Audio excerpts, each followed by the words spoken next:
Então, pessoal, boa tarde. Gostaria de agradecer a presença de todos em nome do presidente do Distrito Múltiplo da ULC, Taylor Henrique.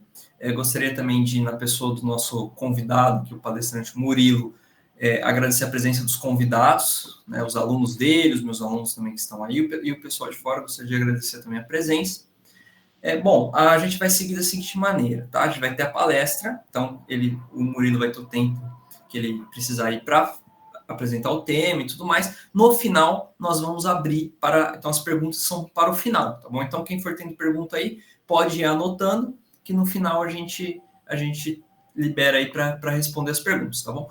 Ao final também vai ser disponibilizado um link de um formulário para quem quiser ir certificado aí, e quem for aluno de faculdade aí, e quiser para atividades aí, horas complementares, vai ser feito esse formulário para pegar os dados para emitir e enviar o certificado, tá bom? Bom, então, iniciando aqui a apresentação, hoje nós vamos falar, né, de um tema aí super importante, são direitos digitais, né? Ética e responsabilidade na era digital, redes sociais, inteligência artificial e seus impactos. Tema, além de ser um tema que hoje todo mundo envolve, né? Nosso encontro aqui é um exemplo de questão digital, online e tudo mais. E o Murilo, eu vou pegar aqui o currículo dele, que é bem extenso, inclusive, né? O Murilo, ele é procurador legislativo, advogado, professor de Direito Digital e Direito Administrativo, pós-graduado em Direito Digital, Direito Constitucional e Direito Administrativo, mestrando em Direito Constitucional pela Instituição Toulouse, especialista em Direito Europeu de Dados Pessoais pela Universitat Paris Panthéon-Sorbonne, não sei se meu francês foi correto aqui, e ele também, eu fiz o convite para ele, porque ele é meu colega de mestrado, nós fizemos mestrado junto, eu já finalizei, e ele também já está finalizando, basicamente já é mestre, viu, Murilo? Quando você já qualificou, basicamente já é mestre, né? Agora é só, basicamente, ir correr para o abraço, né? Então, aí, muito obrigado pela presença, Murilo, seja bem-vindo, e você está com a palavra. Boa tarde a todos os presentes. João, muito obrigado pelo convite. Ao pessoal do Léo também, muito obrigado pelo convite e pela oportunidade, né, de falar sobre um tema tão interessante, um tema tão legal, e hoje em dia algo que se discute muito com relação à ética e responsabilidade na era digital, uma coisa que a maioria das pessoas não vivenciaram. Nós aqui presentes estamos vivenciando na prática, como o João falou aí, de estarmos, né, trazendo esse assunto online, né, ao vivo agora. Obrigado pelo convite mais uma vez. E uma coisa, né, eu começo sempre quando eu for falar de direito digital, eu vou falar sobre isso, esses temas eu começo tratando de uma frase de Sófocles, que foi um filósofo. O João é um professor de filosofia, pode me corrigir se estiver errado. Foi um filósofo, um filósofo grego antigo, justamente, que ele se manifestou uma vez dizendo que nada grandioso que entra na vida dos mortais entra sem uma maldição, né? Então a gente vai tratar aí desses impactos da rede social, da inteligência artificial e a responsabilidade que essas duas ferramentas hoje trazem, né, trazendo essa maldição aí que nós algumas vezes temos que suportar e superar, né? O motivo da palestra, pessoal, era digital. Então aqui é mais um bate-papo. Nós seguimos aí esse perfil de um bate-papo. Acho que fica menos formal, fica mais, acho que para tratar do tema fica de uma maneira mais dinâmica. Mas hoje a gente fala da era digital. O surgimento da tecnologia hoje trouxe para nós, né, um avanço na sociedade, justamente quando se percebeu que a tecnologia poderia ser utilizada como um meio de ganhar dinheiro, né? Então, uma economia, que é o que a gente fala, a economia digital, a economia da informação. Então, a tecnologia passou a ter determinado valor, quando se percebeu que a tecnologia poderia trazer, sim, para os usuários e para as grandes empresas, recursos, né? Dinheiro. Então a gente entra numa economia da tecnologia, né, que muitos chamam de economia da informação ou economia dos dados, até porque tudo que nós vamos tratar hoje, pessoal, vocês vão perceber que tratam, né, no fundo, de dados, né, sejam dados pessoais ou informações, né, que na verdade, na maioria das vezes, são informações de conteúdo pessoal, desde uma compra, uma preferência por uma cor, uma preferência por uma marca, até o uso, né, da rede social para se acompanhar determinadas pessoas que manifestam determinadas informações. Então, hoje a gente fala dessa data economy, ou dessa economia dos dados, da economia da informação. E isso não é novo, né? Quando você fala do avanço da sociedade na busca de informação, você apresenta e lembra que desde o início, né, a sociedade necessitava de informação. Lá na sociedade agrícola, por exemplo, a gente necessitava de informações para o plantio, onde melhor plantar, que determinada época do ano. Depois passamos por uma sociedade industrial, que também precisava das informações para o aumento da produtividade. Aí surge o marketing, né, que é muito interessante, porque você estava produzindo mais e precisava dar vazão aos seus produtos, surge então os marketings, né, o marketing, as técnicas de venda em massa. Depois passamos para a sociedade da pós-informação, onde essa sociedade da pós-informação, perdão, sociedade pós-industrial, onde as informações passavam a ser coletadas, né, justamente para aumentar a venda de produtos e serviços, até chegarmos na atual sociedade da informação, que é a sociedade que nós vivemos, alguns chamam de sociedade pós-informacional, que a gente já passou com a inteligência artificial, a gente já passou do ciclo da sociedade da informação, mas para vocês entenderem e perceberem a dinâmica dos assuntos que nós vamos tratar aqui, hoje nós vivemos numa sociedade da informação, onde as informações, elas trazem, né, um aspecto para a evolução da sociedade, evolução das pessoas. Vejam, né, vocês estão aí hoje por meio nós estamos utilizando aí um mecanismo de transmissão ao vivo, não presencial, então você teve essa informação, você está recebendo informações pelo uso da tecnologia. Então hoje nós consideramos que nós vivemos nessa sociedade da informação, onde com a coleta da informação, com a união de informações de pessoas, das pessoas, você consegue identificar até, por exemplo, critérios religiosos ou classificações ou interesses políticos, interesses esportivos, culturais. Então, a informação realmente é o grande núcleo do avanço da tecnologia, até porque a tecnologia, né, quando surgiu, quando a gente fala do surgimento, como a gente vai falar da inteligência artificial, lá em 1950, com o Alan Turing, o principal mecanismo, a principal importância era criar informação de maneira coordenada, sem precisar da mão de obra humana, né? Então era você produzir sem precisar da mão de obra humana, produção, no caso, não de produtos, mas sim de realmente informações, né? Conteúdos. Então, com a informação e com o avanço da sociedade, a gente pôde perceber que a tecnologia acabou também avançando, a um ponto em que você hoje, por exemplo, você trata até da falta da privacidade, né? Você trata até da falta da intimidade das pessoas, levando em consideração consequências, né, do uso das redes sociais, por exemplo, que é o que a gente já vai logo mais entrar, trazendo um aspecto onde a informação realmente ela é hoje o mecanismo de tudo, né? Até eu vou explicar depois para vocês o surgimento da rede social, qual é o motivo, né, do surgimento de uma rede social. Vocês vão perceber que nada mais é do que vender. E os produtos, né, o produto da rede social somos nós, né? Então, os grandes, aí as grandes indústrias são os interessados, as redes sociais são os que estão vendendo, o produto somos nós. Então, justamente para mostrar para vocês a importância e a responsabilidade e o uso ético, né, tanto da inteligência artificial como das redes sociais. Então, veja, nós temos um avanço da sociedade necessitando da captação de informações ao momento em que a gente avança o suficiente para que essas informações virem um produto e esse produto esteja dentro de uma plataforma, algumas vezes chamada de rede social ou inteligência artificial. Como nós vamos falar de direitos aqui também, né, eu gosto, quando eu vou tratar de algum tema, de acabar conceituando subtemas dentro para que a gente chegue no tema principal entendendo realmente todo esse conteúdo, né? Como a gente vai falar de direitos aqui, a gente vai falar de ética, eu preciso passar para vocês rapidamente, né, o que seria o direito, né? O que é o direito, né? Você pergunta para uma pessoa o que é direito, a faculdade de direito, estuda o quê? Estudam direitos, o que são direitos, pessoal? nada mais são, resumindo da maneira mais simples possível, do que regras de conduta para que você possa seguir a sua vida buscando a felicidade sem interferência de ninguém. Isso é o direito.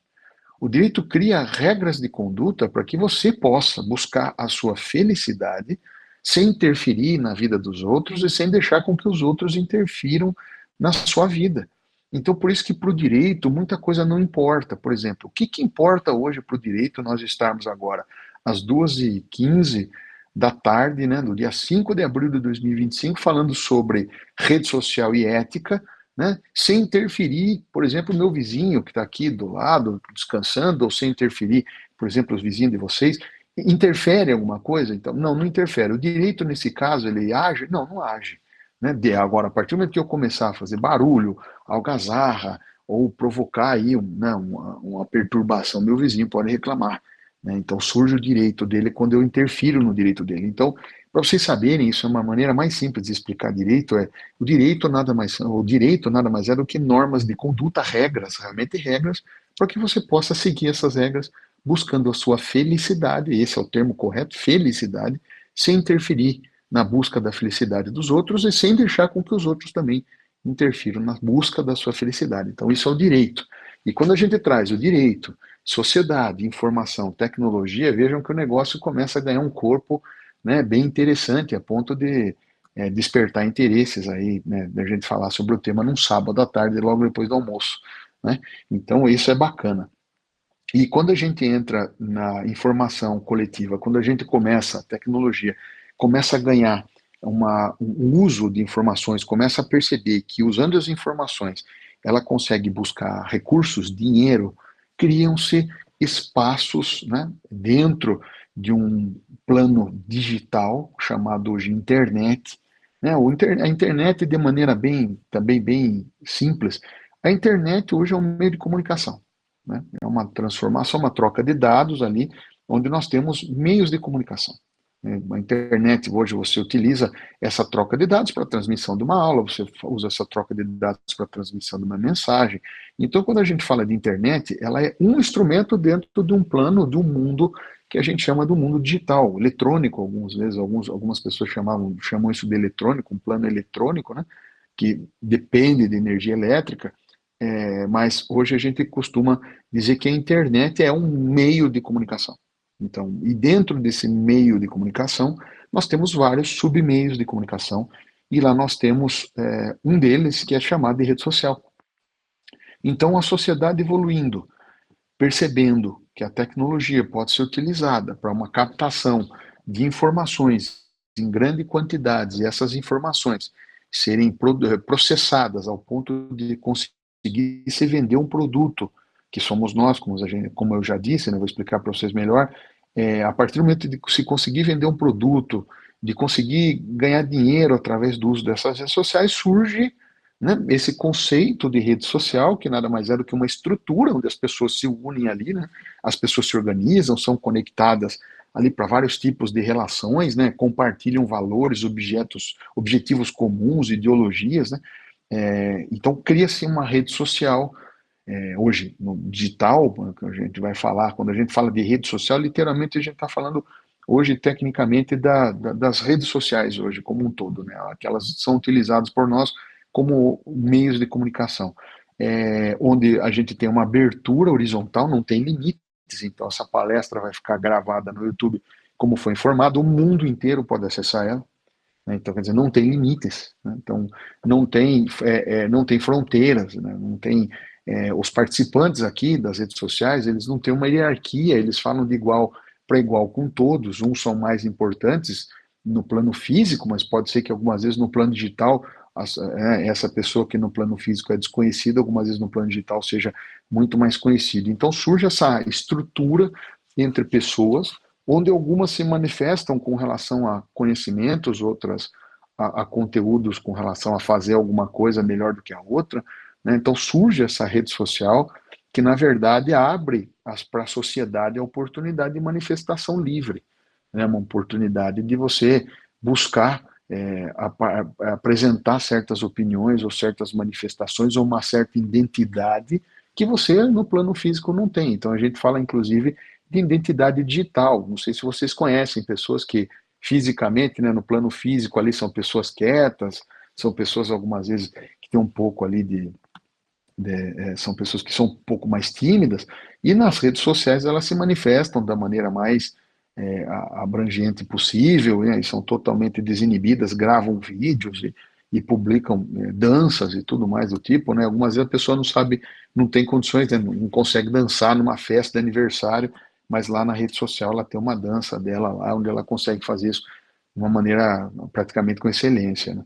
Então surgem essas redes sociais, onde não se tem limite para a identidade, não se tem limite para a atuação, nós não temos um limite físico, inclusive, para, né, os meios de comunicação, então você não pode fazer uma postagem 5 por dia, né? Você pode fazer 1.000 por dia, se você quiser, né? Você pode fazer milhões de postagens por dia, se você quiser. Então, as redes sociais surgem como um meio de comunicação, como um instrumento de diferentes níveis para atingir diferentes pessoas, para buscar relacionamentos, para buscar profissão, né?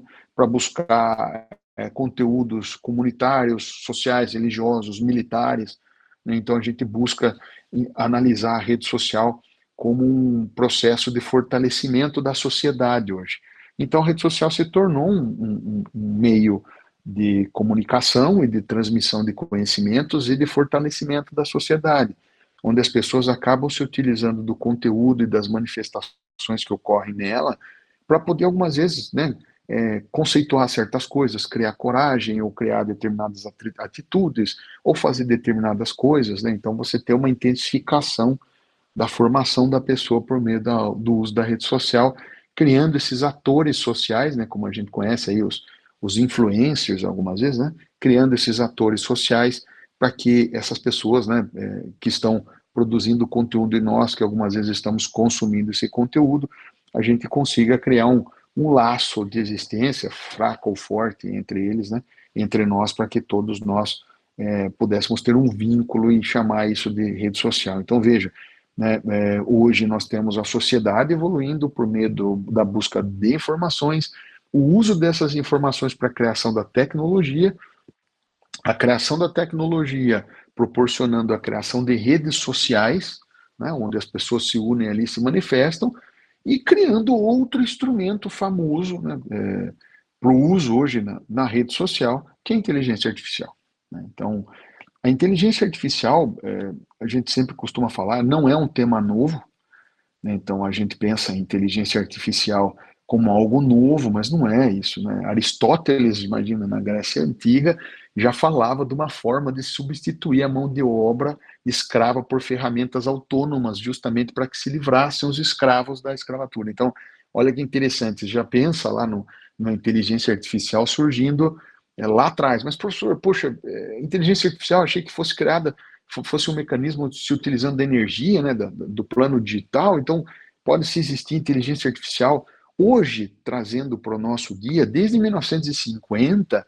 a inteligência artificial, lá como eu falei para vocês com Alan Turing, a inteligência artificial ela vem sendo tratada e estudada para fins realmente de criação de mecanismos de ferramentas autônomas, né? Se você for fazer um parêntese, né, só aqui para fins de curiosidade, o termo inteligência artificial está errado. Tudo bem, artificial é uma coisa, mas inteligência só existe nos organismos humanos, né? É uma química, eu não sei explicar para vocês de maneira conforme a biologia explica, mas é uma reação química que nós temos no nosso sistema nervoso central, nosso cérebro, que produz essa inteligência. Então, a máquina nunca vai conseguir ser inteligente, né? Tecnicamente falando. O nome inteligência artificial é um nome comercial, pegou, né? Hoje se fala muito nisso, mas tecnicamente falando, a gente só o ser humano possui inteligência. A máquina, ela possui repetições, né? Ela possui programas que acabam analisando os nossos comportamentos e repetindo, mas a inteligência só pertence a nós.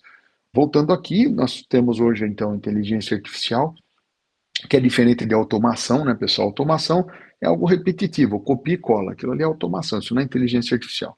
Isso é automação, né? Estou automatizando um procedimento. Isso é automação, não é inteligência artificial. A inteligência artificial realmente ela é, né, um raciocínio, um aprendizado que é exibido por máquinas semelhantes, né, que tentam copiar o raciocínio humano, tentam se assemelhar ao raciocínio humano buscando desenvolver mecanismos, procedimentos e sistemas que simulam o nosso pensamento humano.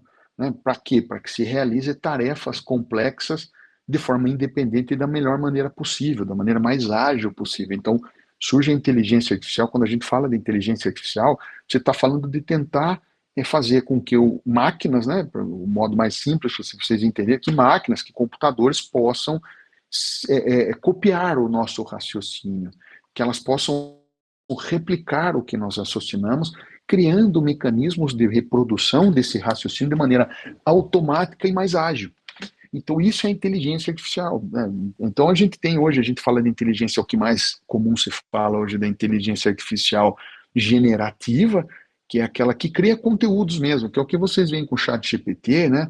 Que buscam padrões e para identificar conjuntos de raciocínios e de dados, sempre através das informações. Vejam, como foi para vocês, tudo isso alimentado de informação, é um grande banco de dados de informação, o ChatGPT, onde você alimenta com essas informações e esse sistema ele acaba criando procedimentos e se especializando com base nessas informações na simulação de um pensamento humano, né, realizando tarefas humanas e complexas algumas vezes, como escrever, escrita e criação de produtos, né? Agora a gente está vendo aí de imagens, judiação, só abrindo parênteses aí, do estúdio japonês lá, que né, agora não vai ter mais capacidade de precisar fazer o desenho, porque o ChatGPT está fazendo tudo isso por ele, né? Enfim, fecha aspas aqui, né? Hoje, então, a gente fala dessa inteligência generativa. A gente fala também de um termo que está muito na moda, que é o machine learning, né? Que é a máquina aprendendo, o aprendizado de máquina, que nada mais é do que você colocar várias informações dentro do seu computador e ele perceber que você costuma agir e pensar daquela forma em determinados casos. E quando ele se encontra com aquele caso, ele vai agir como você estava agindo. Então a máquina vai aprendizado. E nós temos grandes novidades hoje, que a gente fala de inteligência artificial, que é o nosso meio, mas o meio da tecnologia já fala numa inteligência artificial num patamar supremo. Né? Hoje nós vivenciamos a inteligência artificial geral, que é aquela de nível do ser humano, que tenta copiar o que o ser humano produz, um ser humano normal, óbvio, né? Mas nós estamos, né, na era da superinteligência artificial, que, por exemplo, com a Majorana da Microsoft, que foi criada esses tempos aí, onde você tem uma computação quântica, né, onde você sai do uso da informação para o uso de computação quântica, que são somas. Então, enquanto uma inteligência artificial ela demora, sei lá, estou chutando aí, né, 1 minuto para produzir determinada coisa, a computação quântica ela é instantânea, ela não tem tempo. Então, essa superinteligência artificial, que ela é 10 mil vezes mais potente do que um cérebro humano, ela vai conseguir, por exemplo, descobrir a cura do câncer em questão de segundos. Né? Somando tudo que você tem de conhecimento no mundo, ela vai conseguir processar isso e em segundos ela vai trazer resultados assim, né? Cura da AIDS, segundos, cura do câncer, segundos. É uma coisa realmente que assusta um pouco, né? Porque a gente vê isso mais em filmes de ficção científica, mas depois pesquisem sobre a Majorana da Microsoft e sobre computação quântica. É algo realmente que é surreal. Eu imagino que a gente venha a viver isso futuramente, por isso que é importante a gente tratar da ética nesses, né, com o uso desses instrumentos. Como eu já falei do direito, falei de inteligência artificial, falei de redes sociais aqui conceituando, eu preciso passar um conceito rápido para vocês de ética, né? O que é ética? Acho que a ética é difícil de explicar, não. A ética não é difícil de explicar. Ética você analisa o caráter, o comportamento, o que é bom ou é mal, o que é certo ou errado. Né? É um estudo filosófico também que tenta teorizar aspectos da vida social, da vida individual de cada um, mas resumindo, define ações. A ética busca analisar ações, comportamentos considerados corretos ou incorretos. Então, a ética, ela realmente ela acaba abrangendo isso. É certo isso? É errado isso? Sob qual ponto de vista é certo? Sob qual ponto de vista é errado? Isso é um conceito de ética, isso é uma análise ética de determinado tipo de situação. E quando a gente percebe a ética no uso de redes sociais, a gente analisa comportamentos dentro das redes sociais. E a gente começa ali a pensar em determinadas coisas, né? Por exemplo, quando a rede social começou, realmente, lá com o mais famoso deles, né, foi o Orkut, que foi uma das redes sociais que marcou, entre outras, né, se constatava, isso eu estou falando de 2000, ano 2000, 2001, se constatava o vício no uso de rede social. Depressão, pessoas, né, que ficavam deprimidas. Isso lá atrás, imagina agora que se aumentou. Naquela época você não tinha acesso ao celular, você usava o Orkut pelo computador, então já limitava um pouco o uso.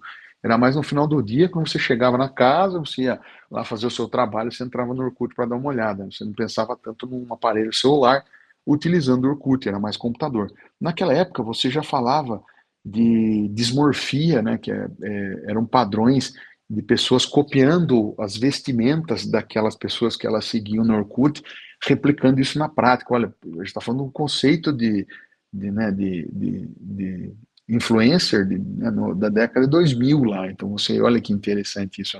E você, naquela época, já percebia certos comportamentos dentro das redes sociais das pessoas que ali frequentavam, onde você já começava a pensar, poxa, isso não é certo, isso não é legal, usando as minhas informações para venda de produtos. Algum de vocês já aconteceu com vocês se estarem, né, pesquisando um tênis, por exemplo, na internet, e de repente você fecha aquele quadro e aparece vários outros anúncios de tênis, né? Poxa, isso seria ético, né? As pessoas oferecerem um produto sem você buscar isso.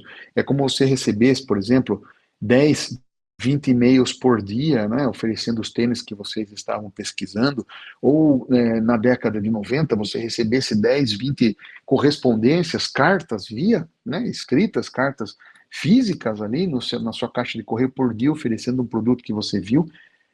Isso é um comportamento ético. Então, quando a gente fala da ética nas redes sociais, a gente já fala do início lá atrás, de uma rede social lá atrás, né? Depois, trazendo para os nossos dias isso, pessoal, a gente tem vários exemplos hoje de usos de redes sociais de maneira sem ética nenhuma, como, por exemplo, os haters, que são os odiadores, né? Os haters ou os odiadores são pessoas que realmente elas buscam a manifestação nas redes sociais para tentar promover ali a desestruturação emocional de determinadas pessoas. Então, várias vezes, por exemplo, eu já me confrontei com comentários feitos em redes sociais, onde realmente você vê que ali existe um discurso do ódio, não de ódio, né? Não de ódio, é do ódio realmente. O discurso do ódio é para você propagar ódio, fazer com que as pessoas acompanhem o que você está pensando e também repliquem esse tipo de comportamento. Então, é por isso, analisando essas manifestações, a gente descobre que esses discursos de ódio, né, ou discursos do ódio, eles realmente são totalmente desnecessários, né? Não tem o porquê você, por exemplo, dizer que uma pessoa está gorda só porque ela postou uma foto dela com biquíni na praia, né, e ela tenha uma estrutura física ali, né, não atlética, vamos dizer assim. Para que isso, né? O que você busca fazendo esse tipo de comentário? O que você busca fazendo esse tipo de atuação? Provocando outras pessoas a se manifestarem desse jeito, ou realmente tentando desestabilizar emocionalmente aquela pessoa que postou uma foto. Então, isso daí, né, é um comportamento hoje, sob o meu ponto de vista, é claro, né, totalmente meu, que não é nem um pouco ético, né? Então, você tem aí esse discurso de ódio, o discurso do ódio no uso das redes sociais, né? Você tem também dentro de redes sociais a falsificação de comportamentos, né? Que é algumas vezes as pessoas se comportando de maneira igual àqueles seus seguidores, então seu seguidor faz o consumo, por exemplo, de determinada bebida alcoólica, você faz o consumo de determinada bebida alcoólica, ou se você, como eu estava falando lá, se o seu seguidor, se o seu, quem você segue, faz determinada cirurgia plástica, você vai buscar também fazer determinada cirurgia plástica para se parecer com ele, né? Só para vocês terem uma ideia, em 1900 eu acho que 2018, 2017, o Conselho Nacional Ético da Medicina dos Estados Unidos, eu não me lembro o nome do Conselho Nacional, como se fosse o nosso Conselho Federal de Medicina aqui, o Conselho Americano, ele identificou que o aumento de cirurgias plásticas que as pessoas estavam fazendo para se aparecer com os filtros que elas usavam nas redes sociais estava aumentando. Então, olha que interessante, se perceberam, eu chegava lá e falava, olha, o filtro XYZ me deixa um pouco mais bronzeado, com o nariz mais fino, com a boca um pouco mais detalhada, sem rugas, eu quero me parecer com esse filtro. E chegava para o cirurgião plástico e falava, eu quero fazer a cirurgia para eu parecer, né, para eu ficar como eu fico quando eu utilizo esse filtro. Quem provoca isso, né? São os seguidores, são os que estão sendo seguidos, é a mídia, são as empresas de cosméticos ou as empresas de cirurgia plástica, como nos Estados Unidos, né, você faz muita propaganda de cirurgia plástica. Como que nós devemos agir dessa forma, né? Como que nós devemos, lembrando, né, que nós temos pessoas que são ligadas a nós, nossos familiares que fazem uso de rede social e que algumas vezes acabam sendo influenciados por algo que vem nas redes sociais. Eu não estou falando de uma receita de bolo que a gente vê legal e fala, vou copiar. A gente está falando de uma cirurgia plástica, onde você quer aparecer com o filtro que você usa quando você tira determinada foto. Poxa, como é que funciona isso, né? E além disso, quando a gente fala de rede social, a gente também fala de ética, e olha que eu estou só tratando do conceito de ética na rede social, a gente não falou ainda do uso da inteligência artificial, mas quando a gente fala do uso da rede social com relação à ética, nós temos também determinadas situações onde existem lá os cancelamentos, né? Onde as pessoas literalmente são canceladas, onde algumas vezes você fala até em morte digital em rede social, né? Onde a pessoa é cancelada literalmente ao ponto dela não querer mais existir numa rede social. Como que nós vemos isso, né? Que tipo de comportamento se espera, né, de nós, pessoas que estamos lá vendo isso acontecendo, ou participando disso, ou até mesmo cancelando determinada pessoa, né, fazendo comentários lá, ou deixando de seguir e propagando, né, o comportamento daquela pessoa que nós queremos que sejam canceladas, né? Vejam que interessante quanta coisa envolve quando a gente fala de rede social. E agora misturando, né, já fazendo o nosso angu aqui, misturando a rede social e a inteligência artificial, trazendo ética para a inteligência artificial hoje, né? Utilizamos hoje a rede social para fins de, né, conteúdo, acompanhamento, ver o que estão falando, notícias, né, receitas, cosméticos e tudo mais. E o uso da inteligência artificial? Como eu falei para vocês lá atrás, né, a inteligência artificial ela foi criada para copiar, né, um raciocínio humano. Ela foi criada para facilitar certas coisas que nós fazemos e que demoramos algumas vezes muito tempo, mas na verdade são cópias de outras coisas que nós já fizemos. E quando a gente fala da inteligência artificial, né, hoje a primeira coisa que a gente pensa em inteligência artificial são conteúdos falsos, criados via inteligência artificial.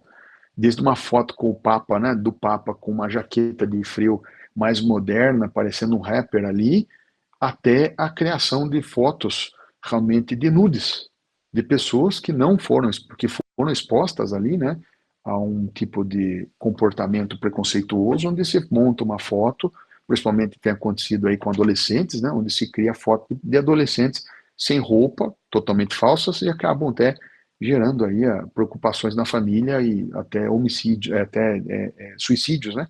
Como a gente já viu na mídia esses tempos, uma garota, se não me engano, que se matou depois de ter uma foto divulgada ali, totalmente criado, né? Então, olha que interessante isso, né? A inteligência artificial hoje, o uso, ela serve muito bem para as situações que tornam ali um funcionamento repetitivo de algo que você pensa, replicando algo que você pensa, ou com um mecanismo de consulta, né? Hoje em dia muita gente utiliza a inteligência artificial como mecanismo de consulta, mecanismo de debate, né? Então você vai criar lá determinado assunto, você vai escrever sobre determinado assunto, você cria pessoas dentro da sua inteligência artificial para discutirem aquele assunto com você, para apontar determinadas observações que você, Murilo, algumas vezes já escreveu e não percebe, né? Então, olha que interessante.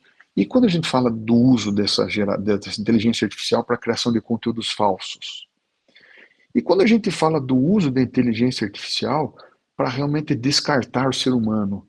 Hoje eu vi uma notícia antes de falar com vocês, que o Bill Gates, né, disse que daqui a 10 anos não existirão mais professores, que a inteligência artificial vai fazer tudo pelos professores. Eu sou professor, dou aula numa faculdade de Direito, e fiquei pensando, foi, poxa, mas será que isso acontece? Será que, né, a inteligência artificial vai ter essa capacidade de replicar minha aula da maneira como eu faço, né, essa dinâmica, a um ponto de que não haja mais necessidade de professores? Então, o uso da inteligência artificial nesse sentido seria algo ético?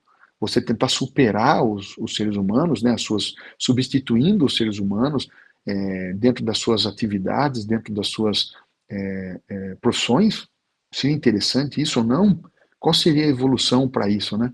Melhorar o ensino, certo? Tem professores que não são tão dedicados, mas trazer para o aluno uma facilidade de poder assistir a aula em casa e não frequentar mais ali o espaço físico da faculdade, não ser mais deslocar para assistir a aula, não sei, é interessante, né? Esse uso que nós fazemos, né, com relação, por exemplo, também dentro da inteligência artificial, da violação de direitos autorais, né? Existe ou não direitos autorais dentro da inteligência artificial, ou aquilo que é criado pelo chat GPT pertence ao chat GPT, pertence a você única e exclusivamente, mesmo que você esteja copiando, né, determinado trecho de alguém, ou falando sobre determinado assunto que alguém já falou, sem você citar aquela pessoa. Isso seria ético, né? Você ter conhecimento via uma determinada pessoa e replicar isso como sendo seu, justamente por vaidade. É interessante, né? E onde o direito entra nisso? Não entra. Por enquanto, não entra. Por enquanto, a gente tenta resolver as questões de redes sociais, da falta de ética no uso das redes sociais, com o que a gente tem hoje de ferramenta, né? Com o Código Penal, com o Código Civil, que aí nós falamos de responsabilidades. Nós tentamos identificar, né, a possibilidade de se acabar com o discurso do ódio por meio realmente da prática de crimes, né, mostrando que aquela pessoa está praticando crime, ou ela está gerando um dano moral para aquela pessoa que ela está ofendendo, ou um dano material, se essa pessoa que foi ofendida algumas vezes perdeu uma oportunidade de emprego, ou perdeu determinado contrato, levando em consideração aí um cancelamento que ela sofreu na rede social, né?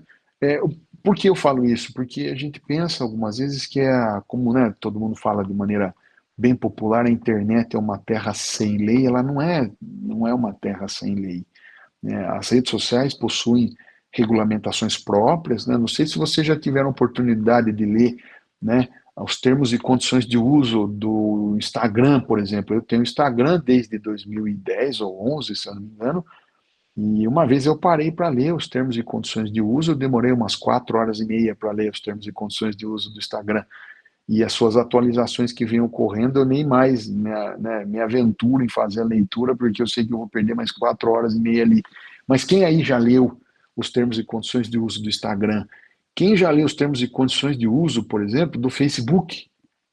Né, que deve ter lá umas 8.000 páginas. Quem já leu os termos e condições de uso, né, de outras redes sociais? Né? Ninguém lê, é fato. Então, mas lá, eu acho que você sabe, não sei se vocês sabem, mas, por exemplo, o Instagram, tudo que você posta lá não é seu, é do Instagram. Tanto que o Instagram pode derrubar o seu perfil, né? É seu, você pode estar lá, postei uma foto legal, um vídeo bacana, Instagram derruba, mas aí você entra com uma ação judicial mostrando para o juiz que você não tinha motivos para a derrubada, mas você tem que se basear com base nos termos e condições de uso da plataforma, porque é uma regra, você aceita esses termos e condições de uso, e o Poder Judiciário hoje, ele vê que se a plataforma ela derruba o seu perfil sem estar dentro dos termos e condições de uso, você ter uma razoabilidade, ela tem que voltar ao seu perfil de volta. Mas caso contrário, você tenha violado sem querer os termos e condições de uso, você não vai ter mais o seu perfil, né? Então, olha que interessante isso quando você fala do direito protegendo essas coisas. E o direito acaba responsabilizando aqueles que ferem dentro das redes sociais ou fazem o uso de inteligência artificial de maneira incorreta. O direito acaba realmente sim atuando. Então existe, não é uma terra sem leis, existe regulamentação específica? Não, né? Porém, é o que se vê aí, né, o movimento mundial pela regulamentação da inteligência artificial, que é o que está acontecendo no Brasil, e regulamentação das redes sociais, que é o que está acontecendo também no Brasil e no mundo. É uma tendência, é uma tendência. Mas o que a gente sempre pensa, né? Eu sempre explico quando as pessoas me procuram. Essa semana, por exemplo, teve uma cliente, né, uma pessoa que me procurou dizendo que ela fazia a venda, a revenda de produtos da Shopee via o sistema da Shopee mesmo. E a Shopee derrubou o perfil dela lá de venda com US$ 110 mil, né, bloqueando US$ 110 mil lá no sistema dela da Shopee. Ela queria saber se ela conseguiria de volta isso ou não, porque a Shopee proibiu ela, né, ela perdeu até a senha, né, a Shopee bloqueou o perfil dela. Eu não sei como é que funciona direito na Shopee, mas a Shopee bloqueou o perfil dela, ela não conseguiria mais fazer a revenda de produtos, né? E ela vende, olha que interessante, ela vende roupas de boneca. Esse é o perfil dela, roupas de boneca. Ela vende para o Brasil inteiro, se especializou em roupas para boneca, e a Shopee bloqueou o perfil dela. A gente está falando do marketplace, a Shopee, né, onde ela comprava os produtos na Shopee e fazia revenda desses produtos, e a Shopee identificou que ela teria ali violado os termos e condições de uso das plataformas, né, da Shopee, e bloqueou o perfil, sem aviso prévio, sem nada. Só avisou, olha, a partir de agora você perdeu aqui o seu perfil. Eu falo, tudo bem, mas eu tenho dinheiro aí, né? A Shopee nem se manifestou. A Shopee tem escritório no Brasil, né, no caso, é buscar o escritório da Shopee no Brasil para saber o que aconteceu, mas para vocês entenderem que existe um controle, que é né, a gente chama, né, no direito digital isso, né, do autocompliance, né, do autocontrole, né, da auto-legislação, da criação de regras próprias, né, dentro das próprias estruturas, onde realmente sim tenta se coibir o uso indevido dessas plataformas, o uso indevido das redes sociais. Então, quando a gente fala de responsabilidades, existe sim responsabilidade, quando você desrespeita as normas e termos e condições de uso internos da plataforma ou da inteligência artificial. Existem sim responsabilidades morais, por exemplo, no caso do cancelamento, sociais, né, no caso do cancelamento. Existem responsabilidades civis, você pode ser obrigado a indenizar alguma pessoa, seja porque você violou a moral dela ou fez com que ela tivesse algum prejuízo material, né, um dano material. Então, existem sim responsabilidades, e o que a gente conclui, para eu, né, para você deixar aqui, eu fico falando o resto do dia, para a gente concluir aí o nosso bate-papo, eu explico para vocês o seguinte, que hoje em dia a gente tem que formatar, a gente tem que perceber os nossos atos dentro das redes sociais. A gente tem que perceber como a gente se manifesta, com que tipo de conotação, qual é a utilidade dos nossos perfis nas redes sociais, né? Eu tenho um perfil, Murilo, por exemplo, eu tenho um perfil no Instagram lá, Murilo de Camargo Barros, onde eu mesclo tudo. Eu não é um perfil que eu busco vender produtos, serviços, é um perfil onde eu tenho para acompanhar amigos, alunos e ver notícias poxa, tomei uma bebida legal ali, eu quero, né, guardar como recordação, que fico guardando ali. Então, é um perfil genérico, mas eu não uso o meu perfil para me manifestar, por mais que eu queira, algumas vezes eu vejo algumas reportagens, eu busco me manifestar, busco não, né, penso em me manifestar, mas não, meu perfil não é ativista, assim, nesse ponto. Então, eu sempre peço para que as pessoas reflitam, né, por que vocês têm redes sociais?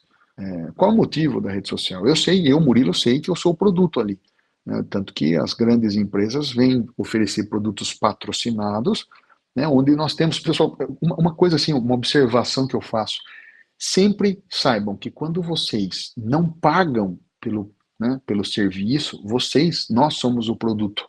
Eu uso o Waze, que é o de GPS, de navegação, é de graça, não pense que é de graça, né? Ele está vendendo as suas informações. Por exemplo, o McDonald's, para avisar o McDonald's que ali na frente do McDonald's passam por dia 1.000 pessoas e o Waze vai fazer passar 5.000 se o McDonald's quiser. E você vai ser uma dessas pessoas que vai passar ali na frente do McDonald's, lá 5, 6 horas da tarde, aquele final de dia, que você já está com aquela fome depois do almoço, você vai parar para comprar um lanche. Então saibam, tudo que é de graça no plano digital não é de graça. Nós somos o produto e nós pagamos com as nossas informações. Então eu sempre peço para todos, pensem, repensem, por que vocês têm redes sociais? Qual é o objetivo da sua rede social? Eu uso para venda de produtos, eu uso para fazer comentários, eu uso para ver notícias, eu uso para divulgar para os meus amigos o que eu estou comendo, o que eu estou bebendo. Só repense. Aí você vai conseguir identificar qual é a sua responsabilidade dentro da rede social. Aí você vai conseguir identificar até onde você é responsável por aquilo que você faz e até até onde você consegue identificar a responsabilidade daquelas outras pessoas que você segue e que, né, vocês curtem aí nas redes sociais. Joia? Vamos abrir para dúvidas aí, João? Não sei como é que é. Não, perfeito, excelente. Muito, muito boas explanações. A gente estava até no. Eu queria, antes disso, eu já esqueci, eu estava olhando aqui dos presentes. A Lorena Terni e a Mara Pimenta são nossos colegas do mestrado, estão aí presentes, acompanhando o seu trabalho. Que legal. Um abraço para vocês Só aí. para deixar registrado. Eu estava até. Legal. A gente estava nas aulas do professor Walter Cal discutindo um pouco de questões até de igualdade, e entrou na questão das redes sociais, né? Por conta daquela série Adolescência, né, onde saiu na Netflix a questão de o que os adolescentes estão fazendo na internet, né? E aí começou essa discussão, e eu pensei, puxa, como o conhecimento do Murilo faz falta, né? Porque se ele tivesse lá, ele já chegaria já sempre com as soluções que você sempre deu e as explicações. E aí, antes da gente abrir para as perguntas, eu gostaria de fazer duas perguntas. Aí eu posso fazer as duas já, ou é mais por questão de dúvida minha mesmo? Ou quer que faça uma? Claro, vamos lá, pode começar. A primeira, anfitrião não, faz aí. A primeira é a seguinte, aquela questão da geração de imagens do ChatGPT, que ficou aí nos últimos dias. Você está me ouvindo? Achei que você não. Que ficou famoso aí nos últimos dias, o pessoal joga a imagem dele e pede para desenhar os traços do estúdio Ghibli lá, que até o criador, o dono dos estúdios Ghibli, o criador do traço, falou que estava, né, na entrevista ele usou o termo disgusting, né, falou que ele estava enojado, né, do que estava acontecendo, porque tira o emprego do pessoal e são traços que ele faz, porque os desenhos dos estúdios Ghibli, ele faz os traços de acordo com a personalidade do indivíduo, né, até assim. Então, se alguém mal, ele faz um traço da pessoa que você sente uma certa repulsa da pessoa. E ele falou, então às vezes tem gente ruim que tá tirando e faz bonitinho lá, tá? Então ele até falou que perde um pouco, porque não... Mas assim, aí eu queria saber a sua concepção, porque entrou essa discussão de direitos autorais. Se eu jogo lá uma imagem minha e peço para ele desenhar os estúdios, você acha que há uma violação de direitos autorais do traço do criador do... E você pode usar qualquer traço, né? Eu fiz uns testes, faço até minha culpa, eu fiz usando do Studio Ghibli, fiz também usando os traços de um outro desenho japonês que eu gosto, lá que chama Monster e tal, que é mais melancólico. Então, assim, e ele faz exatamente seguindo os traços, assim, as características e tal, do jeito. Você acha que viola o direito autoral? Porque também, veja, o desenho está passando. Se alguém sabe desenhar e pegar e quiser, né? Assim, na minha concepção. Ou não, ou você acha que isso está dentro da questão de você criar, porque é uma criação nova, automática, qual que... E isso também, se não tiver um posicionamento, se for, né, daquela resposta clássica, depende, né, também não tem problema nenhum. Não, o seguinte, a nossa lei no Brasil de direito autoral, ela trata lá, né, do direito autoral inato, né, do que surge ali como direito autoral. E ela traz no nosso direito autoral, que foi uma lei, né, que 95, 94, se não me engano, 98, que nem se pensava numa inteligência artificial replicando ali desenhos. Ela fala lá da nova estrutura que você dá, né? Que a lei de direito autoral no Brasil, ela fala, você tem um autor e tem aquele que homenageia o autor. Então, o exemplo clássico que eu dou para os meus alunos em sala de aula é a música do Valdico Soriano, Eu Não Sou Cachorro Não, que foi gravado pelo acho que, se não me engano, Não Sou Cachorro Não, né? Não é Fuscão Preto, acho que não é. Fuscão Preto, acho que de outro, se não me engano. Onde o Falcão gravou Eu Não Sou Cachorro Não, I'm Not Dog No. Então, isso foi uma homenagem feita, onde você teve ali uma reinterpretação da música. E quando você fala de inteligência artificial, você está falando de uma reinterpretação também. E como você, olha que interessante, não tem ali caráter comercial, você está fazendo a sua imagem não para vender, né? Você não tem violação de direito autoral no Brasil. Então veja que interessante, né? Então você está fazendo uma reinterpretação de um estúdio japonês de desenhos, onde eu não sei como é que funciona a legislação de direito autoral lá. Ela é feito, você está reinterpretando um desenho com as suas características, sem fins comerciais, utilizando uma inteligência artificial que está sediada nos Estados Unidos. Então, olha só que interessante quando você fala, não, poxa, mas eu não estou falando do Brasil, eu fiz dentro do Brasil, não, você utilizou um sistema que está sediado nos Estados Unidos, que está reinterpretando uma forma de desenho de um estúdio japonês, onde você está, você está reinterpretando aquilo em uso próprio, sem fins comerciais. Não tem violação de direitos autorais ali. Por mais que seja antiético, por mais que seja algumas vezes ali antiético, poxa, é bacana, né, violou ali o estúdio do senhor japonês, que tem ali uma certa, algo artesanal, você não tem como violar, você não tem como violar, você não tem como apontar a violação. Veja que interessante isso, porque você entra na caracterização da reinterpretação. Você está reinterpretando. O Falcão, quando ele regravou a música I'm Not Dog No, ele realmente, né, ele reinterpretou ali, então ele criou algo novo. Ele, Falcão, tem proteção e o Valdir Soriano, que é o autor, tem proteção. Os dois têm proteção. Só que o Falcão deve, né, algo para o Valdir Soriano, no caso, acho que foi uma autorização que foi pedida para os familiares, não lembro, para ele poder gravar. Então, não teria problema. Agora, com relação à inteligência artificial, é difícil você falar. Tanto que a inteligência artificial, esses dias me perguntaram, né? Poxa, me perguntaram sobre o uso da inteligência artificial. Eu estava fazendo um atendimento de um cliente e ele queria saber até onde ele pode usar a ferramenta de inteligência artificial no negócio dele. Ele falou, poxa, se um funcionário meu aqui vai e fala lá para a inteligência artificial que quer que desenhe uma casa nesses padrões, desenha nesses padrões. Chega um outro arquiteto, uma outra empresa, pede para que seja desenhada uma casa igual aos padrões que o meu funcionário pediu aqui. Vai sair a mesma casa? Não, não vai. Então, você veja, dois lugares diferentes, a pessoa pedindo uma casa com os mesmos padrões idênticas, uma de um jeito, outra de outro. Jamais a inteligência artificial vai copiar de maneira completa, né, igual a resposta. Então, vejam, milhares de pessoas utilizando agora, nesse momento, a inteligência artificial e nenhuma resposta é igual. Então, vejam que interessante isso, com base em informações, né? Com base em informações. Então, quando a gente fala do uso da inteligência artificial com relação à ética, a gente identifica realmente que se você violar o direito de terceiro, o direito da personalidade, por exemplo, né? Criando uma imagem de uma pessoa ali nua, um fake, né? Algo falso, você realmente pode sim ser responsabilizado. Mas caso contrário, é difícil você chegar numa responsabilização, porque senão não iria existir, né? Até porque as leis nos Estados Unidos lá são bem rigorosas com relação a direitos autorais. São umas das mais rigorosas do mundo. Então, realmente é difícil você falar em violação de direito autoral. Perfeito. A outra dúvida, na verdade, também assim, até um ponto aí de questionamento que você mencionou, né, o caso do pessoal usando inteligência artificial para criar fotos, né, nudes aí, falsos, né? Aí teve até um caso de os alunos que criaram de uma professora, a professora até pediu para sair, ficou com depressão, não aguentou mais, porque adolescente já é difícil de lidar, e ainda mais com essa situação.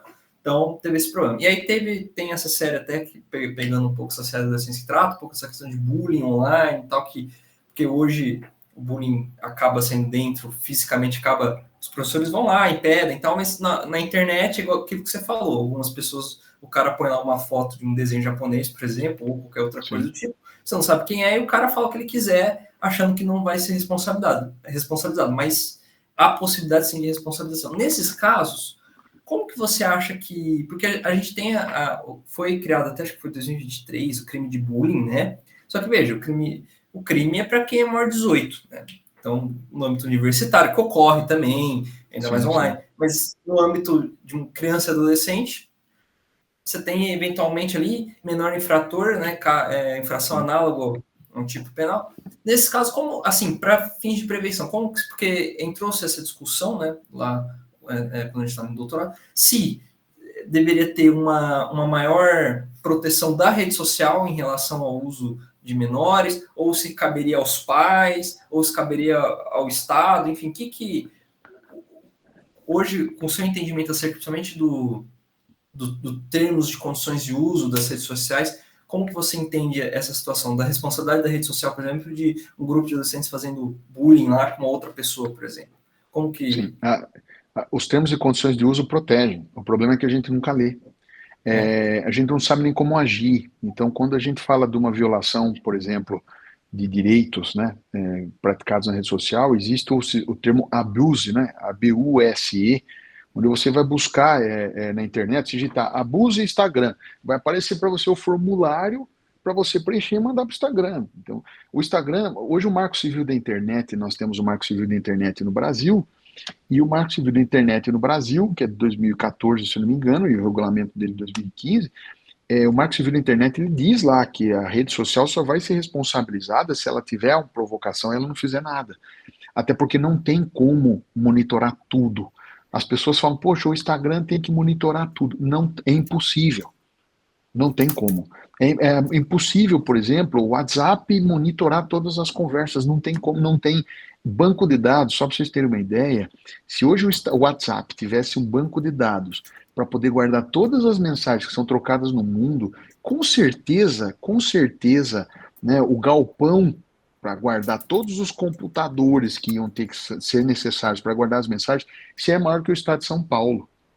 Então, quer dizer, vocês têm noção do tamanho, não tem como guardar, né? Então, o que, que as redes sociais fazem? Elas esperam com que você pegue, provoque, né, ela, a plataforma, apresentando o que está sendo violado. Caso ela não entenda que é uma violação, abre para você a oportunidade de uma ação judicial.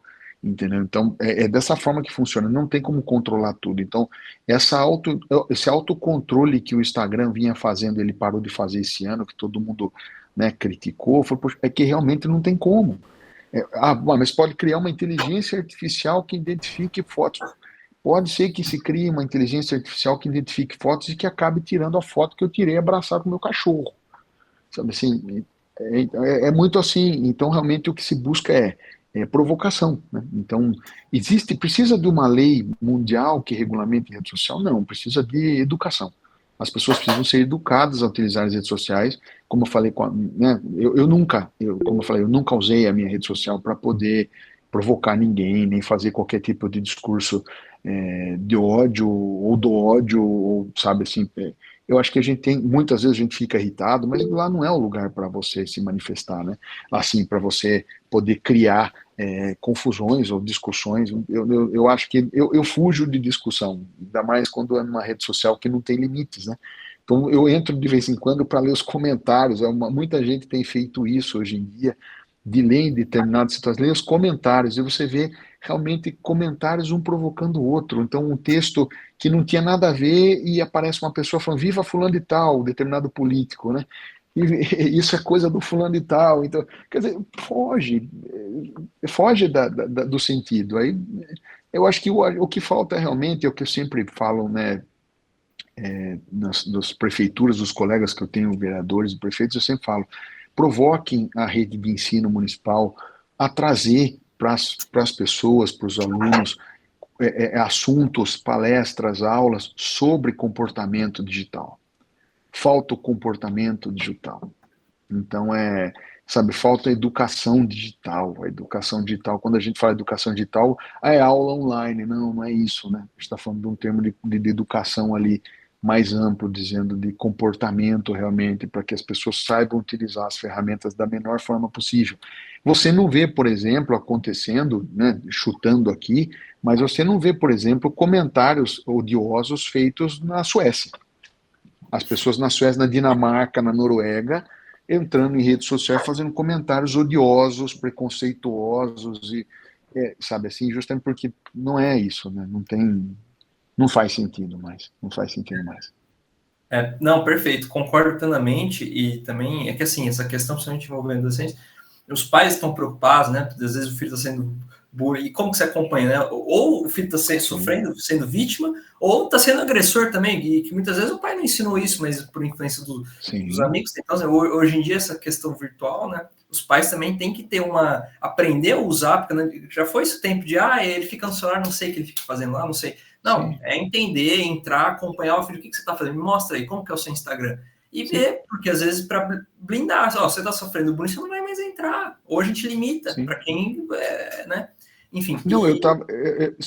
Só aproveitando, é a maldição que Sófocles falou, né? Nada grandioso entrar na vida dos mortais sem uma maldição. É a maldição, porque do mesmo jeito que você libera o celular para o seu filho utilizar a rede social, você tem que fiscalizar o que ele está fazendo. Do mesmo jeito que você deixa o seu filho nadar na piscina e você presta atenção se ele vai se afogar ou não, né? Você autorizando seu filho a usar um celular para entrar na rede social, você tem que fiscalizar para ver o que está acontecendo, porque pode ser que ele seja vítima, ou pode ser que ele seja autor, né? Então, é necessária essa responsabilização também dos pais, né?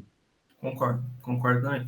E também essa questão de, às vezes você vê os caras fazendo comentários de ódio, assim, odiosos, e não é um perfil fake, é o perfil do cara. Você clica para ver o perfil do cara, tava assim, pai da Maju, não sei do que, trabalhador. Você fala, cara, isso é empresa do que o cara trabalha, entra lá e vê o cara fazer. O cara não tem. Né, eu fico de cara, assim, porque eu sempre tomo muito cuidado, né, mas depois que eu uso meu perfil para questão profissional e acadêmica, de repente algum professor, algum colega, até fazer opiniões políticas, né? Eu falo, eu não faço mais, porque às vezes alguém vê, às vezes a pessoa fica chateada com uma coisa que não tem nada a ver. Sim.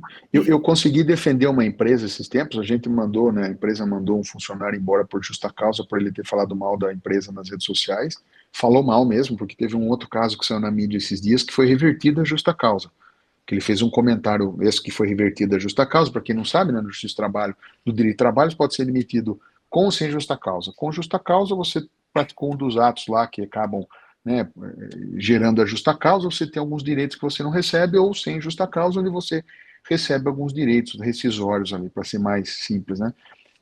E teve um caso que saiu na mídia esses dias que o sujeito falou mal da empresa no grupo do WhatsApp e foi revertida a justa causa. Mas aí eu fui pesquisar o caso, mas ele não falou mal da empresa, ele fez utilizou um termo lá que deu a entender. Mas eu defendi a empresa num caso em que realmente o funcionário falou mal da empresa no Google Maps, né? No Google Maps. Então falou mal da empresa, a empresa ficou sabendo, mandou embora por justa causa, ele entrou com ação para reverter a justa causa e a gente conseguiu manter a justa causa no TST, justamente em grau recursal, e foi mantido desde assim, que não tem cabimento, não faz sentido você ter, né, esse tipo de pessoas com esses comportamentos dentro da sua empresa. Então o empregador tem o direito de escolher isso. Então é isso que a gente tem que tomar cuidado. Eu já vi casos de pessoas que foram recusadas em empregos, né, justamente por certos comentários que fazem em redes sociais. Então já teve empresa que veio me consultar dizendo que determinada pessoa, dentro do período, né, de experiência ali, legal, tudo bonitinho, ela acabou fazendo comentários que não tinham nada a ver em rede social, né, de outras pessoas, e a empresa falou, poxa, eu não quero uma pessoa dessa trabalhando comigo, que ela, né, promove discurso de ódio na rua aí, na rede social no caso, e eu não tenho interesse. Então, eu posso não mais, né, transformar esse contrato de experiência num contrato, né, por prazo indeterminado?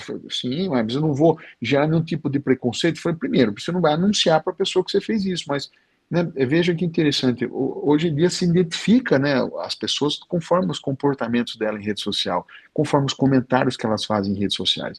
Então, realmente, por mais que você seja uma pessoa, pai da Maju, pacato, cidadão, frequentador de igreja, algumas vezes você faz determinado comentário, você mudou a sua personalidade digital.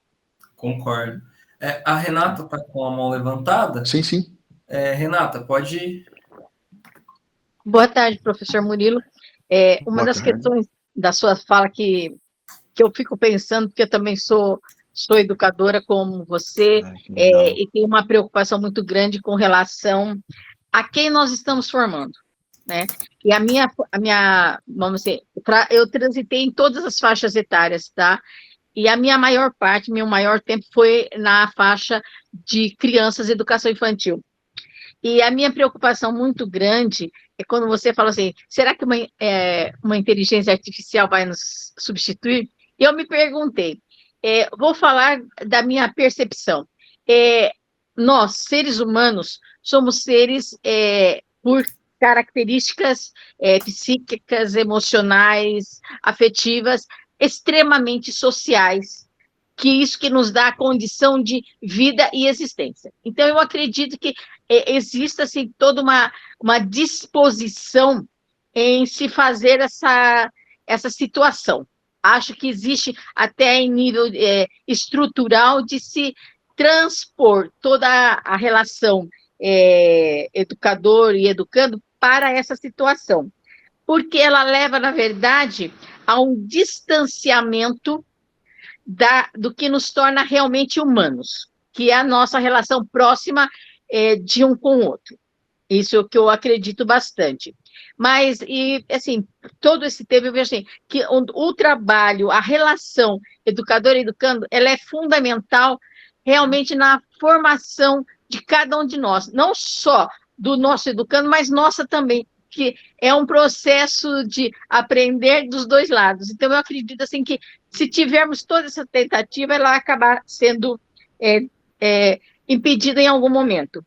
É outra coisa que me deixou assim, bastante preocupada, quando o senhor colocou que uma jovem que teve a sua imagem destruída de uma outra posição e que ela se suicidou. Como está, na verdade, essa questão do direito à garantia da vida das pessoas em cima de todos esses embates emocionais que causam nessas pessoas? Olha que interessante, muito obrigado, Renata, pelas observações, foram muito boas, fico feliz aí. Quando a gente fala realmente da substituição do ser humano, determinadas atividades pela inteligência artificial, é fato, né? Alguma coisa vai mudar. Então já é fato, a gente sabe que vai mudar.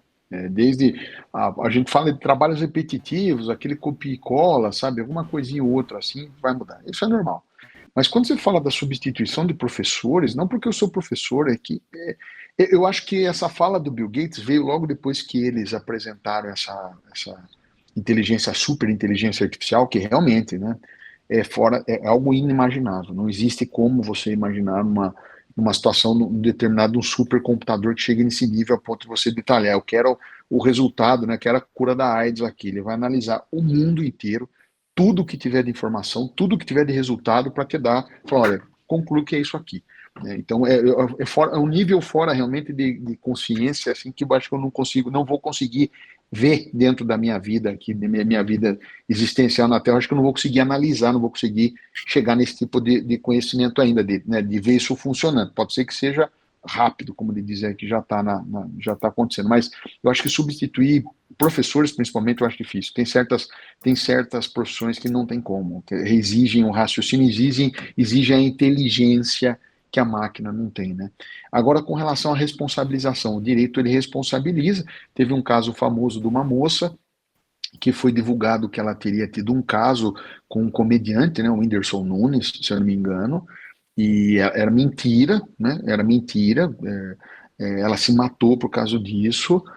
A suposta pessoa que teria divulgado essa notícia falsa foi responsabilizada, mas depois veio a se descobrir que ela mesma tinha divulgado esse fake, né? Então a pessoa que se matou, ela divulgou esse fake para provocar, para ganhar conhecimento na mídia, só que tomou uma certa dimensão tão grande que ela não conseguiu suportar. Hoje nós vivemos num mundo, numa sociedade informacional e no mundo do imediatismo, né? Então, não sei vocês, eu me policio muito para não ficar olhando no celular, certo? Ficar vendo o WhatsApp. Se eu abrir agora, deve ter 600 mensagens no WhatsApp. Então, quer dizer, eu me policio muito porque a gente fica nesse mundo do imediatismo, de querer mandar mensagem, de responder de imediato. Isso gera uma ansiedade, e é fato, né? Misturando aí o açúcar, o refrigerante e a rede social, a gente entra num nível de ansiedade violento, onde a gente algumas vezes não consegue controlar mesmo, né? Então, o direito responsabiliza atos, sim, responsabiliza fake news, responsabiliza a divulgação, a violação de direito, né, no caso ao dano moral, a violação dos direitos da personalidade, mas tudo isso depende de prova, depende de juiz, isso depende de interpretação. Então, quando você fala de algo absurdo, poxa, tranquilo, o direito tranquilamente resolve. Mas existem casos onde a gente vê violações acontecendo, como por exemplo, eu tive uma cliente que tem uma imobiliária e a pessoa todo mês ia pagar atrasado o aluguel. Até que um dia essa minha cliente falou, olha, eu não vou receber mais atrasado. E a pessoa gravou a conversa, provocando a minha cliente. A minha cliente é uma senhora de 76 anos, provocando a minha cliente para que minha cliente ofendesse ela dentro do escritório. Então, quer dizer, minha cliente perdeu a paciência, vai embora, que eu não quero falar com você mais, porque quem tem dinheiro paga na hora. Então a pessoa se sentiu ofendida, nossa, dano moral, entrou com uma ação judicial e minha cliente foi condenada. Agora a gente está recorrendo, óbvio, minha cliente foi condenada a pagar 25 mil reais de danos morais. Então, quer dizer, sendo que o aluguel custava 1.400. Então, é uma coisa, o direito é assim. Então, a gente não consegue hoje falar, poxa, eu me sinto seguro com o direito. Infelizmente, não. Não dá para você sentir essa segurança, mas o direito existe para que seja utilizado em benefício daqueles que conseguem fazer conteúdo probatório. É isso que a gente fala na prática. Né? Se você não tem prova, por mais que você tenha direito, infelizmente pode ser que você não consiga defender o seu direito. Mas, resumindo, existe proteção sim, Renata, existe proteção sim. É triste, mas existe. Perfeito, Murilo, muito obrigado. Por último, o Elison Reis, ele também levantou a mão. O Elison? Opa, estão me ouvindo bem? Sim. Boa tarde, professor, boa tarde a todos. É mais uma dúvida, não sei se seria uma dúvida, mas como o Murilo mencionou aí a respeito, que fala-se muito da regulamentação das redes sociais, Murilo, eu queria ouvir um pouco mais disso, no sentido do que você também mencionou de ética, né? Porque quando você fala de regulamentação das redes sociais, a gente tem ali a questão muito forte na nossa Constituição, que é a liberdade de expressão. Mas eu sei que é muito tênue, principalmente quando a gente fala dessa questão do discurso do ódio e de toda essa narrativa que é construída dentro das redes sociais. Como que você enxerga isso e de que forma você veria que seria a melhor maneira de haver essa regulamentação sem que, de alguma forma, ferisse a liberdade de expressão, como menciona a nossa Constituição? Vamos lá, Wellington, boa pergunta. Né? Existe a autorregulação, como eu já falei, né? Existem os termos e condições de uso. Eu acho que regular a rede social não é o correto, porque não tem como regular a rede social. Não tem como você trazer todos os assuntos, tudo que pode acontecer a ponto de você regulamentar. Quando você fala de regulamentação legislativa, você fala da criação de uma lei para criar regras de conduta, certo? E quando você acaba restringindo, né, especializando essas regras de conduta, eu vou trazer lá regras de conduta para as redes sociais, você acaba restringindo o assunto e dando oportunidade para que tudo aquilo que não esteja regulamentado seja possível, seja utilizado, né, não seja invocado, não exista uma proteção. Então eu sempre prezo pela não regulação das redes sociais, mas sim pela especialização de juizados,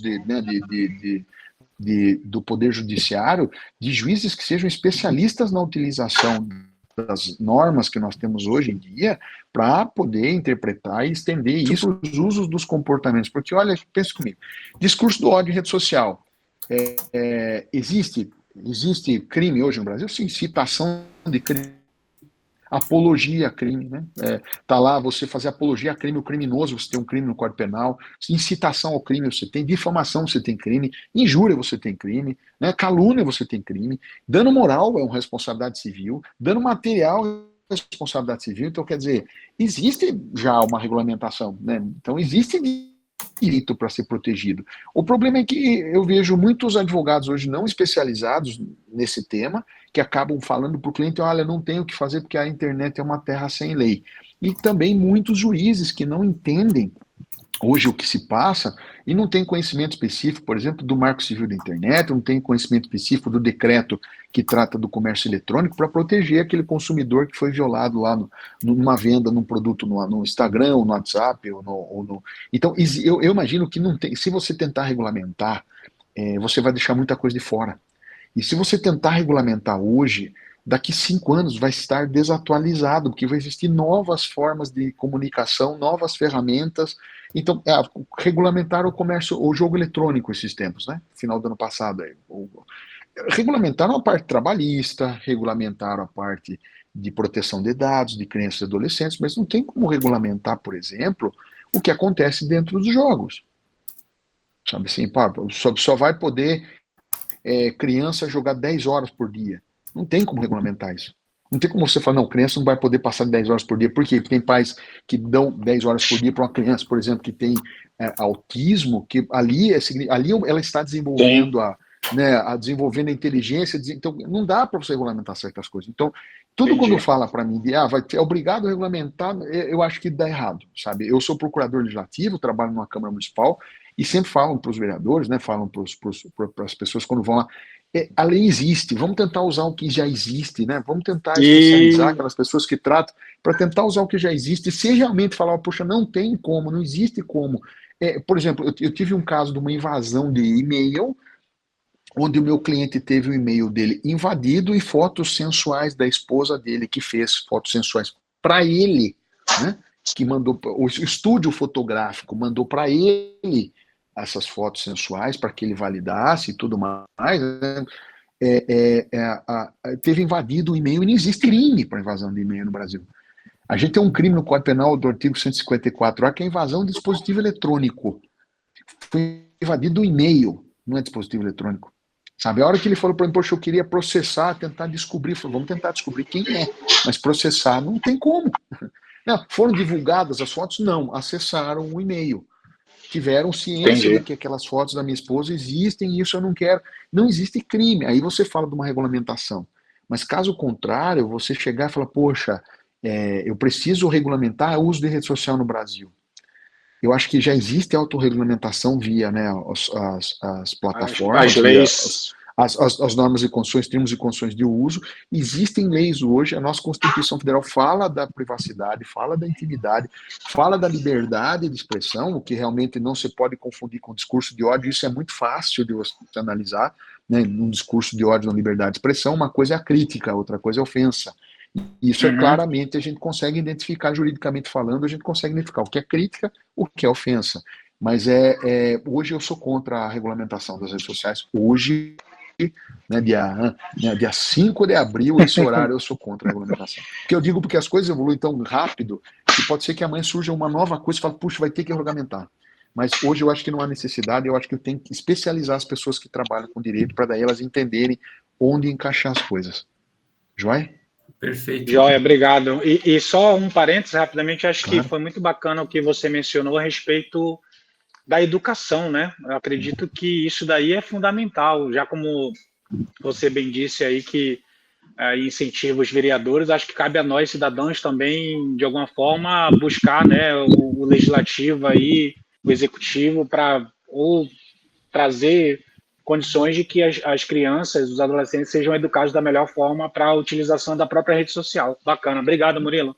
Obrigado. Imagina, Ellison, só complementando, só para vocês terem uma ideia, né, estamos aqui com 30 e poucas pessoas aqui, quantos de nós já mandou algum dia um e-mail para um gabinete de um vereador da sua cidade pedindo para que ele colocasse em pauta ou fizesse uma indicação para o prefeito, de que o prefeito estudasse a possibilidade de criar palestras dentro das escolas sobre o tema de redes sociais? Não tem. A população não é nem por maldade, a população algumas vezes o dia é tão corrido que a última coisa que você vai lembrar é, poxa, eu vou mandar e-mail para o vereador. Mas a hora que realmente o assunto começa a entrar em pauta, eu percebo, falta participação da população, principalmente dentro do governo. Quando a gente fala de prefeito, quando a gente fala do município, que é mais fácil de explicar, a gente fala do poder legislativo e poder executivo. Na verdade, esses dois que estão lá dentro do poder executivo são representantes nossos, então a gente tem que utilizar eles como ferramentas justamente para poder identificar certos problemas que acontecem dentro do nosso município, para que ajude, tanto que me ajude com relação ao filho, ao meu sobrinho, ao filho de um amigo. Então, eu acho que falta participação popular. Mas, entrando numa outra seara que eu não quero aprofundar, é até quanto é necessária essa participação popular, até quanto as pessoas querem que a população participe, né? Até o quanto eu quero ouvir da população daquela cidade observações que eu preciso para melhorar a educação na minha cidade. Então, mas fica aí essa dica para que todo mundo possa participar. Participem, mandem e-mail para os seus vereadores, mandem e-mail para a prefeitura, participem com solicitações, questão de 2 linhas. Eu gostaria que fizesse palestras nas redes sociais nas escolas do município. Ponto. Um vereador vai ler aquilo lá, se vai dar andamento ou não é outro problema, mas você vai ter lá feito sua parte. Joia? Legal. Joia, obrigado, professor. Imagina. Obrigado, Ellison. Pessoal, o Instagram do Murilo tá aqui, eu coloquei no chat. Murilo é Murilo de Camargo Barros, né? Aí, quem tiver mais dúvidas pode entrar em contato com ele. Eu vou para a última pessoa que estava com a mão levantada, que é a Lorena. Lorena? Tá aí? E aí ela é a última. Pessoal. Boa tarde. Aí, só, pessoal, ela é a última. Aí depois o Murilo respondendo, já volta para mim, eu passo a palavra para o presidente para a gente já finalizar, porque a diretriz do distrito aí é até 1h30 no máximo, porque senão... coisa. E, Murilo, chegou a 46 pessoas aqui, viu? Para um sábado à tarde, tá? Lorena, com a palavra, por gentileza. Boa tarde, João. Boa tarde, Murilo. Boa tarde, todo mundo presente. A minha dúvida é o seguinte, Murilo. Tem tido várias revistas, inclusive, colocando dentro das suas diretrizes de periódicos Eu acho que tem até outros lugares também nessa diretriz, quanto à proibição da utilização de inteligência artificial dentro dos artigos. E não é só nelas, né? No geral, a produção acadêmica tem se utilizado bastante dessa parte. De lado a questão ética da situação, tem alguma forma de regulamentação para isso que não seja as próprias diretrizes da revista, ou alguma coisa nesse sentido, até para coibir a produção integral de trabalhos como dissertações de mestrado, doutorados, ou até mesmo TCCs nesse sentido? Muito obrigada. Olha, Lorena, agradeço a participação.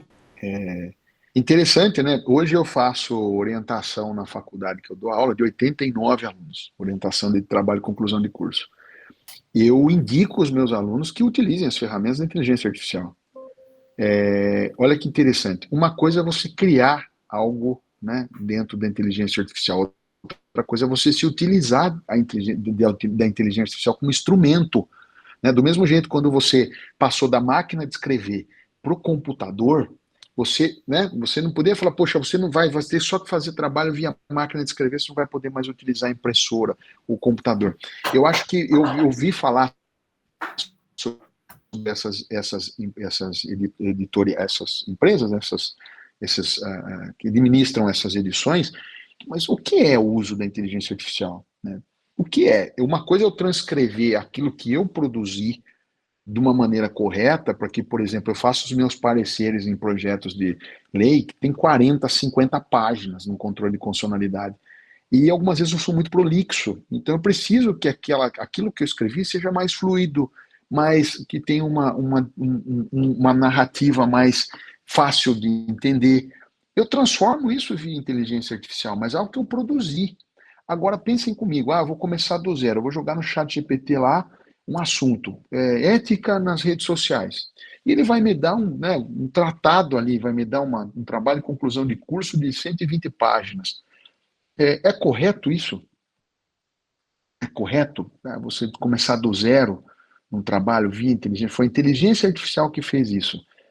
Como que você, primeiro, né? Eu dessa forma realmente eu não concordo, né?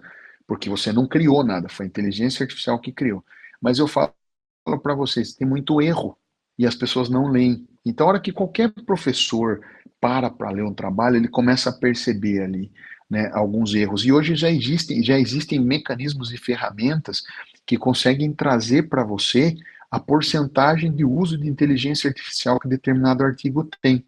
Então você consegue passar, por exemplo, no GPT-0, que é uma das ferramentas, você consegue passar o artigo e identificar quantos por cento de inteligência artificial aquele artigo tem. Só que eu já escrevi um artigo e passei no chat GPT-0, né, e ele deu lá que tinha 92% de inteligência artificial, sendo que foi eu que escrevi de ponta a ponta. Então, realmente, quando você fala de uma ideia, né, para a criação de um texto via inteligência artificial, eu acho que você pode falar numa coisa imoral, poxa, isso não é legal, você pegar um texto lá, né, dele, você passar lá para escrever um artigo, redes sociais, ética, ele te dá 120 páginas, isso não é legal, né, mas é imoral, vou regulamentar isso, não tem como você regulamentar, não tem como você proibir, porque é um instrumento. O que acontece é que as pessoas hoje, essas empresas, essas companhias que recebem artigos para publicação, não vão ter controle. Uma coisa, olha que interessante, né? Um advogado que fez uma petição inicial no chat GPT e colocou na petição inicial que aquela petição inicial teria sido criada via chat GPT. O juiz não processou, né, não recebeu a inicial, dizendo que não era o advogado que escreveu, era o chat GPT. Mas hoje a gente tem muitos juízes se utilizando do chat GPT para a redação de sentenças. Isso está aumentando a produtividade. E o que está sendo escrito está sendo identificado, não está sendo inventado. O que não pode existir é invenção, né? A gente teve um caso de um advogado também que jogou uma jurisprudência falsa criada pela inteligência artificial que não existia, né? Uma decisão que não existia. Aí você está falando de fraude, você está falando de fake, é o que a gente falou no começo lá, da falsidade. Mas caso contrário, não foi a sua ideia de criar uma dissertação sobre rede social e ética que foi lançada na inteligência artificial? Foi. Sim. Ela que trouxe para você tudo o que está ali, trouxe. É legal? Não, não é legal porque você não escreveu. É imoral, mas ser proibido, né, é realmente, assim, é difícil hoje, Lorena, de você conseguir falar, poxa, em regulamentação. O ChatGPT, ele traz lá nos termos e condições de uso, lá na página 1080 e pouco, né? Tô brincando, mas lá ele traz lá dizendo que o uso tem que ser comedido, tem que ser com ética, né? As questões que estão ali sendo analisadas, as questões que estão sendo produzidas devem ser revisadas, né? Então é uma ferramenta, aquilo lá é uma ferramenta. Mas resumindo, eu acho que regulamentar não tem como, né? Proibir não tem como. Se existir uma ferramenta que identifique de maneira mais fiel, é legal, bacana o uso, mas realmente você falar que você não pode apresentar um artigo que foi lá elaborado via ChatGPT, o que é elaboração? É transcrever o que você escreveu, reescrever, isso é elaborar, né? Ou você tirar do zero, né? Falar, não, eu não quero nada que seja criado 100% no ChatGPT. Legal, bacana, legal, eu também concordo, nada que seja criado 100% no ChatGPT pode ser utilizado, mas é uma ferramenta e eu falo para vocês, vão começar a adotar, vão começar a autorizar. É aí que vai entrar, né, as subferramentas, né, que é as criações dos assistentes lá no ChatGPT para poder você só fazer texto sobre ética em rede social. Você vai escrever isso só sobre ética em rede social o resto da sua vida. Nunca você vai escrever um texto repetido, porque você vai ter uma inteligência artificial que vai lá. Eles vão proibir isso, é complicado, é complicado. Não sei se você entendeu, Lorena, mas realmente, na minha opinião, é difícil você regulamentar, difícil você conseguir chegar, né, no uso. Eu acho que o uso tem que ser comedido, mas é um instrumento, está aí para todo mundo utilizar, e essa é a realidade hoje. Com certeza, várias revistas vão parar de publicar, levando em consideração o medo de aquilo ter saído ou não de inteligência artificial. Excelente, Murilo. Lorena, obrigado pela participação. Pessoal, então, gostaria de agradecer muito o Murilo aqui por ter disponibilizado seu tempo aí no sábado à tarde, né, para falar desse tema. Agradecer a presença de todos também, todos os convidados, todos os pessoal do Lions, tá? E aí, agora, para finalizar, eu passo a palavra para o presidente do distrito, o Taylor. Taylor, tá aí? Sim, boa tarde a todos. Sou o companheiro Leon Taylor, presidente do Distrito Múltiplo da UNIC. Gostaria de agradecer imensamente ao Murilo por ter tirado esse tempo, estar aqui com a gente hoje, nessa tarde. Acho que trouxe bastante informações, bastante pertinentes. Tem bastante pessoas aqui que estavam bem aqui nos comentários, entre outras pessoas aqui querendo saber bastante sobre esse assunto. Acho que vai enriquecer ainda mais o nosso currículo. Aí, tanto dentro do Lions e do movimento, também as pessoas de fora que estavam aqui presentes, aqui, participando desse encontro. Então, eu gostaria de agradecer, em nome do Distrito Multi, em nome do Lions Clube, a sua presença aqui com a gente. Já agradeço também ao João por ter intermediado esse encontro, a equipe de marketing também do Distrito Múltiplo que está aí por trás fazendo a gravação e fazendo todo o trabalho. Então, pessoal, eu encerro esse encontro. Eu gostaria de agradecer a todos os convidados, todos os companheiros leões que estavam aqui presentes com a gente. E já fica o convite para o nosso próximo encontro, vai ser no dia 28, que nós vamos falar sobre educação financeira com a Brenda Campos. A gente volta com as nossas aulas aqui sobre educação financeira. Murilo, se você quiser. Murilo, a Brenda Campos é iteana também, viu? Fez economia na IT. Só para... Que legal, bacana. Murilo, eu tenho só a agradecer o convite. É um tema muito legal. Se deixasse aqui, eu falaria até meia-noite, sem problema nenhum. Espero que todos tenham entendido. Meu Instagram está aí. Se alguém tiver alguma dúvida, fiquem à vontade. O bate-papo posterior lá no Instagram fica o convite. Agradeço mais uma vez, presidente. Eu agradeço mais uma vez ao João pelo convite. Fico à disposição para novos encontros. E um abraço para vocês. Um bom final de semana para vocês aí. Obrigada, professor. Até mais, valeu, gente. Tchau, Obrigado. pessoal. Um abraço. Tchau, gente. Tchau, boa tarde.